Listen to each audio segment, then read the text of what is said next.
الحمدللہ رب العالمین والعاقبۃ للمتقین والصلاة والسلام علی سید الانبیاء والمرسلین اما بعد فاعوذ باللہ السمیع العلیم من الشیطان الرجیم بسم اللہ الرحمن الرحیم یا ایہا الذین آمنوا اذا جاءکم المؤمنات مہاجرات فامتحنوہن اللہ اعلم بایمانہن فَإِنْ عَلِمْتُمُوهُنَّ مُؤْمِنَاتٍ فَلَا تَرْجِعُوهُنَّ إِلَى الْكُفَّارِ لَا هُنَّ حِلٌّ لَهُمْ وَلَا هُمْ يَحِلُّونَ لَهُنَّ وَآتُوهُمْ مَا أَنْفَقُوا وَلَا جُنَاحَ عَلَيْكُمْ أَنْ تَنكِحُوهُنَّ إِذَا آتَيْتُمُوهُنَّ أُجُورَهُنَّ وَلَا تُمْسِكُوا بِعِصَمِ الْكَوَافِرِ وَاسْأَلُوا مَا أَنْفَقْتُمْ وَلْيَسْأَلُوا مَا أَنْفَقُوا ذَلِكُمْ حُكْمُ اللَّهِ يَحْكُمُ بَيْنَكُمْ وَاللَّهُ عَلِيمٌ حَكِيمٌ صدق اللہ مولانا العظیم وصلوا علی الحبیب اللہم صلی وسلم علی سیدنا و مولانا محمد وآلہ واصحابہ اجمعین۔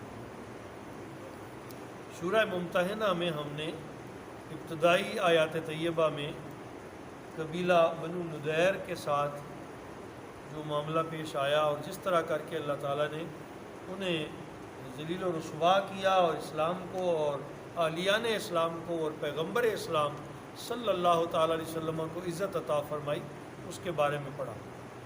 پھر آیات طیبہ میں ذکر کیا گیا کہ وہ لوگ جو دین کی خاطر تمہیں اپنے گھروں سے نکال دیں ان کا بھی کوئی حق نہیں بنتا کہ وہ دیار اسلام میں رہیں، تم بھی انہیں نکال دو۔ اور ان لوگوں کے بارے میں منع نہیں کیا گیا جنہوں نے تمہارے ساتھ ڈائریکٹ جنگ نہیں کی۔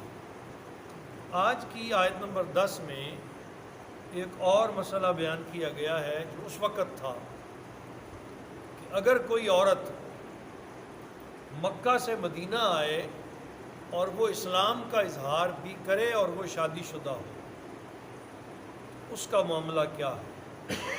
اور اگر کوئی مدینہ سے مکہ چلی جائے اور وہاں رہنا چاہے اور وہ اپنے اسلام کو چھوڑ دے تو اس کا معاملہ کیا ہے؟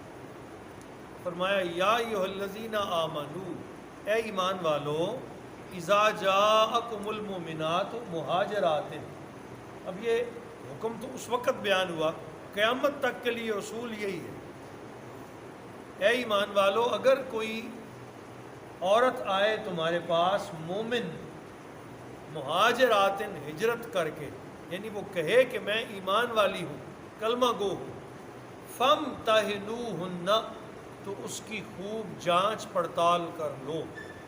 صرف ایسا ہی نہ ہو کہ ہو تو کافر ہی اور وہ اپنے خامن سے بھاگ کے آ گئی اور مدینہ اسے پناہ دے، ایسی عورتوں کو مدینہ پناہ دینے کے لیے تیار نہیں۔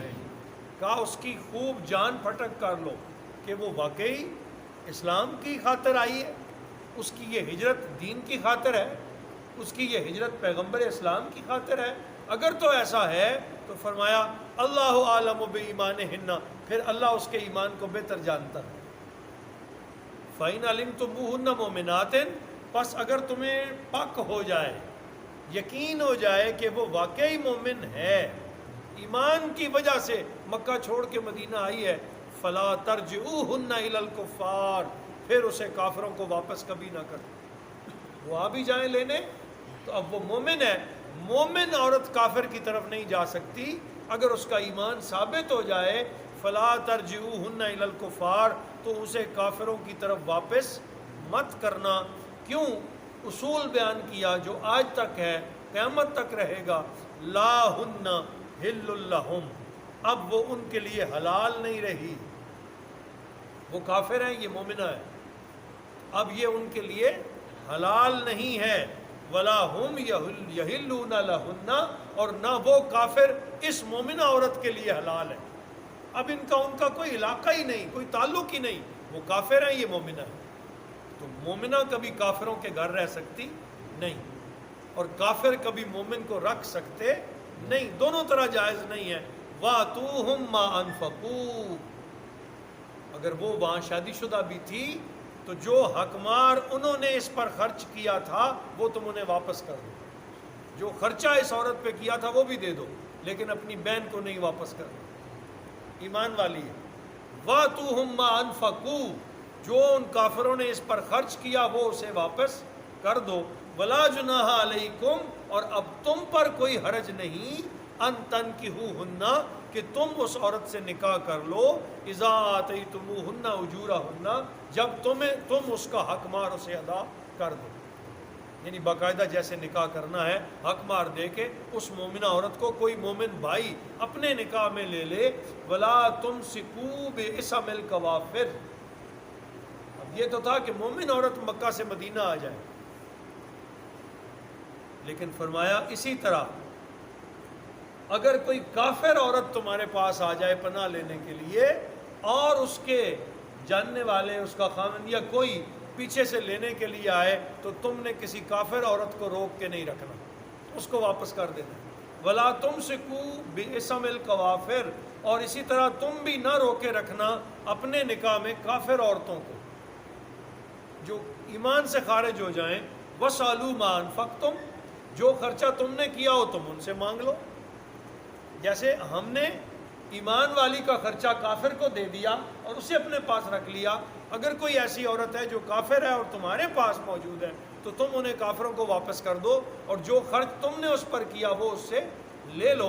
وَلْيَسْأَلُوا مَا أَنفَقُوا، اور وہ کفار بھی مانگ لیں جو خرچ انہوں نے کیا ہے. جیسا کہ ہم نے تمہیں کہا کہ تم خرچ دے دو، اب انہیں چاہیے کہ وہ اپنا خرچہ مانگیں اور تم انہیں دے دو. ذالکم حکم اللہ، یہ اللہ کا حکم ہے، یہ اللہ کا حکم ہے. تو اپنی عصمت کی حفاظت کرنا، عزت کی حفاظت کرنا. ہر مومن عورت ہماری عزت ہے، صرف وہ نہیں جس نے میرے ساتھ جنم لیا. ہر مومن عورت ایک مومن بھائی کی امانت ہے، وہ اس کی حفاظت کرنا، اس کی عزت کی، اس کی چوکھٹ کی، اس کی چار دیواری کی ایک مومن کی ذمہ داری میں آ جاتا ہے. کسی حال میں بھی وہ کافروں کی طرف واپس. اس وقت جو موجودہ دور کا بڑا مسئلہ ہے ڈاکٹر عافیہ صدیقی، یہ ایک ایسا زخم ہے ہمارے اوپر. اللہ کرے وہ وقت جلد آئے. ہماری بہن ہے کافروں کی قید میں، سارے کام دیکھیں. ابھی ہماری گورنمنٹ نے ہزاروں کی تعداد میں امریکی جو افغان سے پاکستان آئے ان کو پناہ بھی دی، ان کو کھانا بھی دیا، ان کو اپنے پاس رکھا اور پھر عزت کے ساتھ انہیں رخصت کی. چاہیے تو یہ تھا کہ ان کے بدلے میں ہی اپنی بہن کو واپس لے لیتے، لیکن ظالم اس طرف نہیں دیکھ رہے کہ بغیر کسی جرم کے ہماری ایک بہن کافروں کے قبضے میں. یہ مومن کا قرآن کے ناطے حق ہے کہ وہ خواہ جنگ کے ساتھ یا امن کے ساتھ جس طرح بھی ہو سکے اپنی عزتوں کو اپنے پاس واپس لائیں، اور اگر وہ ظالم نہ دیں تو ان کے ساتھ جہاد کریں. اصول یہ ہے. اب اصول کسی جگہ بھی قائم نہیں رہا. شرم ہم کو مگر نہیں آتی. کیفیت یہ ہے، حضرت محمد بن قاسم ایک بین کی عزت پہ اٹھا تھا اور اس نے پورے ایشیا کو اور پورے اس علاقے کو فتح کر لیا تھا. ایک بین کی عزت کے لیے اٹھا تھا، اور وہ بیچاری دعائی دے رہی ہے اس کی عزت، اس کے وقار اور اس کی آزادی کے لیے. آج ملک پاکستان کی حکومت کچھ کرنے کے لیے تیار نہیں. ہماری آواز کافی دور تک جاتی ہے، تو یہ جملے میں نے اس لیے کہے کہ آواز تو ہم پہنچائیں نا. درد ہمیں ہے، تکلیف ہے، اور یہ ان آیات طیبہ کی روشنی میں کہہ رہا ہوں. کہا ذالکم حکم اللہ، یہ تم پر اللہ کا حکم ہے. کافروں کی عزت تم نہ رکھنا اور اپنی عزت کافروں کے پاس نہ رہنے دینا کسی صورت بھی. خواہ خرچ کرنا پڑے، خواہ جنگ لڑنی پڑے، خواہ دفاع کرنا پڑے، جو بھی ہو کرو اور اپنی عزتوں کو اپنے پاس رکھو.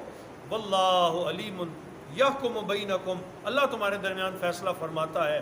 واللہ علیم حکیم، اللہ سب کچھ جاننے والا اور بڑا دانا ہے. وَإِن فَاتَكُمْ شَيْءٌ مِّنْ أَزْوَاجِكُمْ، اور اگر بھاگ جائے تم میں سے کوئی عورت تمہاری بیویوں میں سے کفار کی طرف. اب یہ فرمائے دوسری یہ شکل بھی ہے کہ تمہاری ازواج میں سے ایسا بھی ہو سکتا ہے اگر کوئی بھاگ کر کافروں کی طرف چلی جائے. فَعَاقَبْتُمْ، تو تم اس کا پیچھا کرو. فَأْتُوا الَّذِينَ ذَهَبَتْ أَزْوَاجُهُمْ مِثْلَ مَا أَنفَقُوا، تو جن کی بیویاں ان کے قبضے سے نکل گئی ہیں جتنا خرچ انہوں نے کیا وہ ان کافروں سے اس کا خرچ لیں، اور اگر وہ اسلام چھوڑ گئی ہے تو اس کو چھوڑ دیں. مومنہ نہیں تو اب کوئی حق نہیں، وہ چلی گئی ہے، اس سے اپنا ان سے خرچ لیں اور انہیں چھوڑ دیں. وسألوا فَأَكْفَاتُ الَّذِينَ ذَهَبَتْ أَزْوَاجُهُمْ مِثْلَ مَا أَنفَقُوا، جتنا خرچ انہوں نے کیا ہے اس کی مثل واپس لے لیں. وَاتَّقُوا اللَّهَ، اور ہر معاملے میں اللہ سے ڈرتے رہو. الَّذِي أَنْتُمْ بِهِ مُؤْمِنُونَ، جس پر تم ایمان رکھتے ہو، جس رب پر تم ایمان لائے ہو. یہ اس کے فیصلے ہیں، یہ اس کا حکم ہے. ایمان دینی یہاں پتہ یہ چلتا ہے جو مسئلے کی تھیم ہمیں ملتی ہے وہ یہ کیا ہے، ہر حال میں ایماندار کی حفاظت کرنی. جس کے دل میں ایمان ہے اس کا تحفظ کرنا ہے. ہاں جو ایمان سے خالی ہو گیا اس کے ساتھ کوئی لینا دینا نہیں. لیکن مومن کا محافظ ہے، خواہ وہ مومن عورت ہو خواہ وہ مومن مرد ہو. اور جب عورت ہو تو اور بھی زیادہ حق ہے کیونکہ وہ کمزور ہیں، وہ خود اپنا دفاع نہیں کر سکتی. مردوں کا حق ہے کہ وہ اپنی بیویوں کا دفاع کریں. اللہ تعالی ہم سب کو اپنی عزتوں کے تحفظ کی توفیق عطا کرے. اور بار دیگر دعا کرتے ہیں کہ اللہ تعالی ہماری بہن عافیہ کو اور ان جیسی دیگر وہ بچیاں وہ بہنیں جو کہیں کافروں کے قبضے میں ہیں، اللہ تعالی ہمیں جرت اور حوصلے عطا کریں اور بہت جلد محمد ہمارے اندر ہوں اور ہم انہیں آزاد اور معصوم دیکھیں. وما علینا الا البلاغ.